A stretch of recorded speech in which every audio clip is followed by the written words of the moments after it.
So I am back और आज एक इंटरेस्टिंग टॉपिक लेके आई हूँ। मेरा पिछला एक वीडियो जो मैंने एक दवाई के ऊपर बनाया था जो न्यू मेडिसिन मार्केट में आई है, उसमें मुझे पेशेंट्स ने काफ़ी अच्छा रिस्पांस दिया, काफ़ी क्वेश्चंस पूछे। तो मैंने सोचा चलो आज एकदम ट्राइड एंड टेस्टेड जो मेडिसिन जो ऑलमोस्ट मेरे 90% पेशेंट्स को मैं प्रिस्क्राइब करती हूँ, आज उसके बारे में भी मैं कुछ डिटेल वीडियो बनाऊँ। और ये दवाई का नाम है मेथोट्रेक्सेट, जो हम आर्थराइटिस के, गठियावाद के मैक्सिमम पेशेंट्स में ये यूज़ होती है। अगर कहना चाहूँ तो जैसे कोई बिल्डिंग बनती है तो उसकी एक नींव बनती है, प्लिंथ बनती है, उसके ऊपर ही बिल्डिंग खड़ी होती है।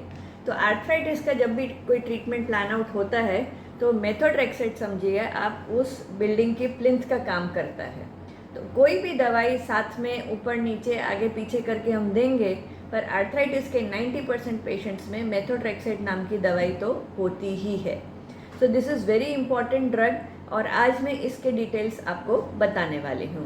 ये कैसे काम करती है, इसे हम किस डोज में देते हैं, इसको लेने में क्या सावधानी रखनी चाहिए, क्या साइड इफ़ेक्ट्स हो सकते हैं। तो ये चलिए आज हम इस बारे में डिस्कस करें। तो मेथोट्रेक्सेट, सबसे पहले मैं कहना चाहूँगी ये दवाई ना तो स्टेरॉइड है ना ये पेन किलर है। ये आती है DMARD कैटेगरी की एक मेडिसिन में। DMARD मतलब disease modifying anti rheumatic drug, जो आर्थराइटिस के ट्रीटमेंट में सबसे इम्पॉर्टेंट कैटेगरी ऑफ मेडिसिन होती है वो DMARD, और उसमें भी सबसे इम्पॉर्टेंट जो है ये है मेथोट्रेक्सेट। मेथोट्रेक्सेट जो है ये एक टाइप का इम्यूनोमॉड्यूलेटर है। इम्यूनोमॉड्यूलेटर मतलब जो हमने गठिया में जो भी हमने पढ़ा था या मैंने पहले आपको बताया भी है कि कुछ ऐसे एंटीबॉडीज़ होते हैं जो बॉडी को ही अपना दुश्मन समझ के उसको अटैक करने लगते हैं, तो ऐसे एंटीबॉडीज़ को ये दबाने का काम करती है। ये इम्यूनोसप्रेसेंट नहीं है, इससे आपकी इम्यूनिटी डाउन नहीं होती, ये इम्यूनोमॉड्यूलेटर है। ये भी एक चीज़ जानना बहुत ज़रूरी है।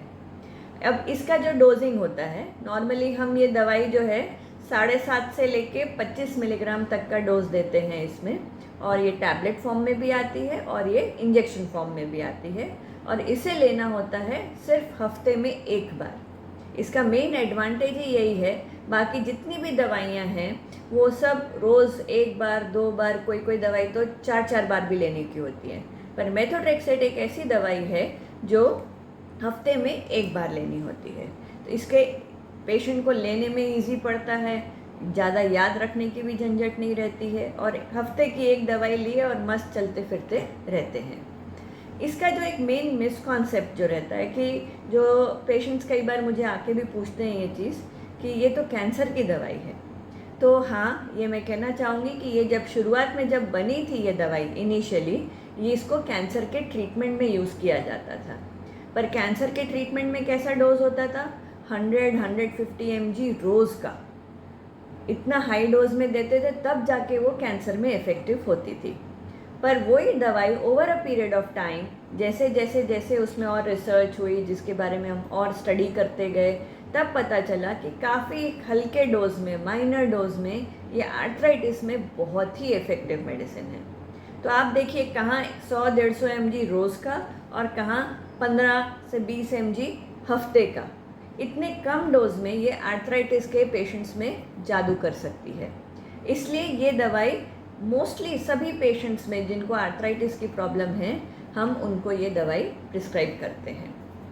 अब ये दवाई लेने से क्या साइड इफ़ेक्ट्स हो सकते हैं उसके बारे में डिस्कस करते हैं।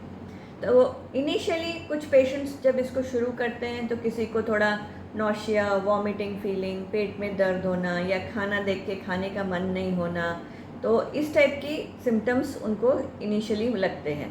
पर 2-3 हफ्ते जैसे लेंगे तो वो बॉडी धीरे धीरे यूज टू हो जाती है उसके लिए। कुछ पेशेंट्स में over a period of time कई बार लिवर के एंजाइम्स बढ़ जाते हैं, जिसके लिए मैंने आपको एक वीडियो भी बताया था कि हमने कौन कौन से टेस्ट रेगुलर करने चाहिए, तो उसमें ये लिवर के टेस्ट आते हैं।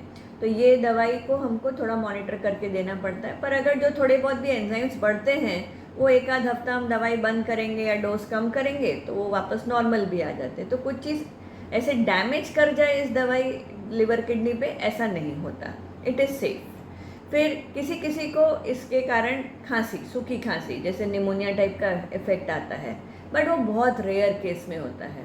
मतलब 1000 कोई पेशेंट ले रहे हो तो उसमें से किसी एक को इस टाइप का कोई सिम्टम कभी कभी आ सकता है। इसके अलावा इसका और कोई साइड इफ़ेक्ट नहीं है। पर जितने भी साइड इफ़ेक्ट हैं सबका कुछ ना कुछ तोड़ है। जैसे अगर ये नौशिया वॉमिटिंग अगर कोई इस दवाई से हो रहा है तो ये नौशिया वॉमिटिंग के सिम्टम्स और दूसरे जो साइड इफ़ेक्ट्स होते हैं मेथोट्रेक्सेट से, इसको रोकने के लिए हम हमेशा हर पेशेंट को मेथोट्रेक्सेट के साथ में एक विटामिन होता है जिसका केमिकल नेम होता है फॉलिक एसिड, ये हमेशा देते हैं। नॉर्मली कोई देखेगा कि आप जिस दिन मेथोट्रेक्सेट लेते हैं हफ्ते में 1 दिन लेनी है, तो उसके 1 दिन पहले या 1 दिन बाद आप फॉलिक एसिड का विटामिन की गोली ले सकते हैं। पर नॉर्मली मैं अपने पेशेंट्स में पूरे 6 दिन देती हूँ। हाँ, सिर्फ जिस दिन आप मेथोट्रेक्सेट ले रहे हैं उस दिन आपको फॉलिक एसिड का विटामिन नहीं लेना है, क्योंकि वो मेथोट्रेक्सेट के इफ़ेक्ट को भी कम कर देता है। तो साइड इफ़ेक्ट तो कम करता ही है, पर आप उस दिन भी ले लेंगे तो उसके इफ़ेक्ट को भी कम कर देगा। तो बाकी 6 दिन लेने से नॉर्मली मैंने देखा है कि इंडियन पॉपुलेशन में हमारे यहाँ जो लेडीज़ है जिनका थोड़ा हीमोग्लोबिन भी कम रहता है, तो ये फॉलिक एसिड रेगुलर लेने से हीमोग्लोबिन भी मेंटेन रहने लगता है।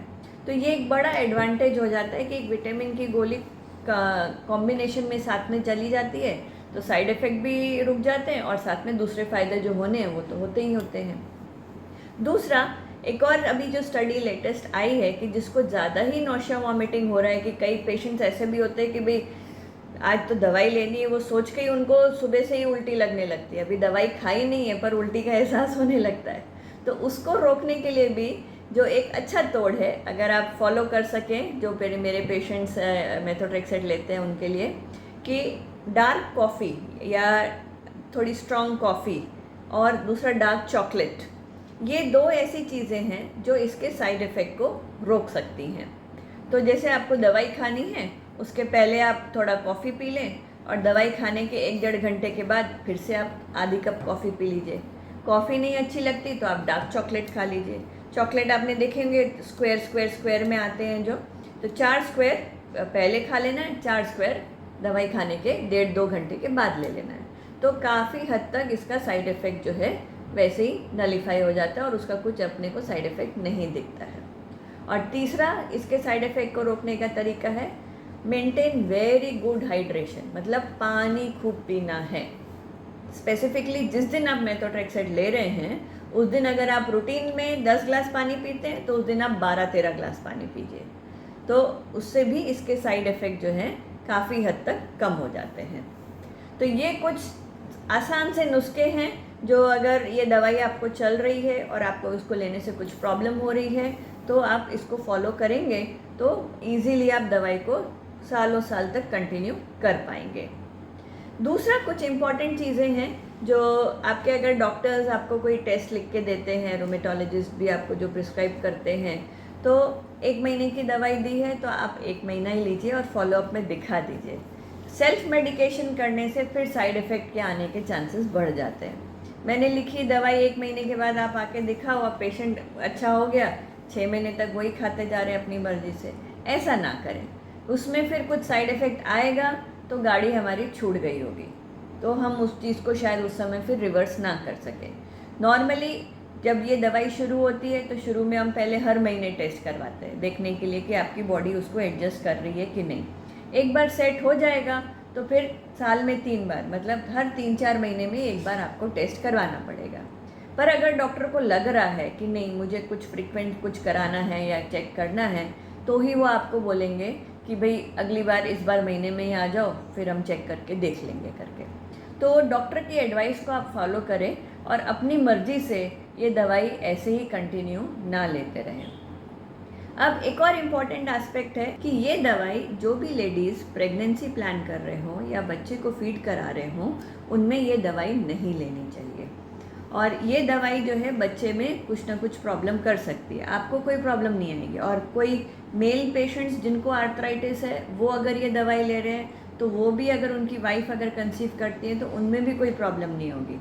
ओनली द लेडी जो प्रेगनेंसी प्लान कर रही है और उनको ये दवाई प्रिस्क्राइब की गई हो तो जो कोख में बच्चा होगा उसको प्रॉब्लम हो सकती है।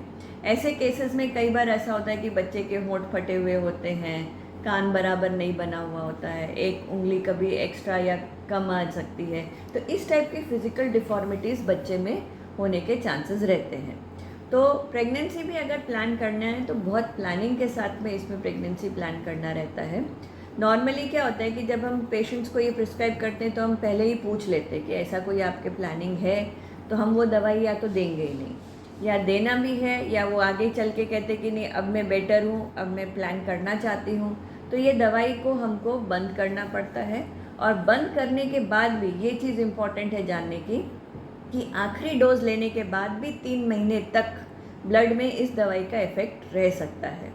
तो आगे 3 महीने भी प्रेगनेंसी की प्लानिंग नहीं करनी है। तो दवाई बंद करके 3 महीना वेट करके फिर प्रेगनेंसी की प्लान कर सकते हैं। एंड फीडिंग के टाइम तो बिल्कुल भी नहीं, आप जितने भी समय फीड करा रहे हैं, 4 महीना, 6 महीना, 8 महीना, ड्यूरिंग फीडिंग टाइम भी आप ये दवाई नहीं ले सकते, नहीं तो दूध के रास्ते भी बच्चे को वो दवाई नुकसान कर सकती है। इसके अलावा कोई ऐसे पेशेंट्स होते हैं जो आर्थराइटिस में ये दवाई रेगुलर ले रहे होते हैं, बट उनको कोई सर्जरी प्लान करनी है, सपोज़ हार्ट का कोई प्रॉब्लम है या घुटना रिप्लेस कराना है या कुछ और भी जो भी हो, तो ये दवाई को हमको थोड़े समय के लिए बंद करना पड़ता है। नॉर्मली जब भी प्लान्ड अगर सर्जरी हो तो 1 हफ्ता पहले हम ये दवाई बंद कर देते हैं और आगे 2-3 हफ्ते तक इसको बंद रखते हैं। बट जो भी है, आप ऐसा कुछ भी प्लान हो, आप अपने मर्ज़ी से नहीं करना, आपके जो भी लोकल रोमेटोलॉजिस्ट हैं या जिनको आप दिखाते हैं उनसे ये चीज़ डिस्कस करके ही आप आगे इसको बंद करना है या कब चालू करना है उनकी सलाह के हिसाब से ही करिएगा। बट ये आपको जानकारी के लिए है कि इसको भी हमको थोड़े दिन के लिए स्टॉप करना पड़ता है सर्जरी के टाइम। सेम जब आप कोई वैक्सीन लेना चाहते हैं तो भी एक बार दवाई का डोज हमको स्किप करना पड़ता है ताकि वैक्सीन का अच्छे से इफ़ेक्ट आ सके। तो ये कुछ पॉइंट्स हैं जो इस दवाई को लेने से पहले, लेने के टाइम और लेते लेते भी जो आपको ध्यान में रखना है। ये इसके अलावा अगर आपको कुछ और मेरे से क्वेश्चंस पूछना हो मेथोट्रेक्सेट से रिलेटेड, तो आप ज़रूर मुझे कमेंट सेक्शन में लिख के पूछें। और ऐसी और भी दूसरी जो दवाइयाँ हैं उनके बारे में मैं एक वीडियो बनाते जाऊँगी और फिर उसके एक डिटेल्स में आपको समझाते जाऊँगी। और इसके अलावा ये दवाई ध्यान रखें कि बहुत फ़ायदेमंद दवाई है, डरने वाली कोई बात नहीं है इसको लेने में, कोई इसमें शक और संशय नहीं रहना चाहिए कि इसको लेने से मुझे ये प्रॉब्लम हो जाएगी, ये प्रॉब्लम हो जाएगी, ऐसा बिल्कुल भी नहीं है। 40 सालों से ये दवाई यूज़ हो रही है, एकदम ट्राइड एंड टेस्टेड मेडिसिन है और ये बेस्ट मेडिसिन है आर्थराइटिस के ट्रीटमेंट के लिए। Thank you.